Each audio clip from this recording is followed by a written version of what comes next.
This is Kang'o Ka Jaramogi. So whenever you are within Nyanza and its environs, it is criminal not to pass by this place.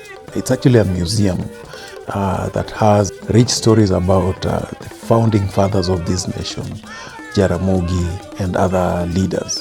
It's a place whereby when you just arrive, there's a certain vibe that comes with it. There's a certain JOWI that captures you as you enter.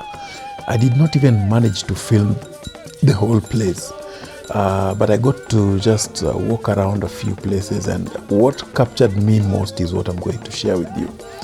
Hii group walitutumbuisa barabara sana.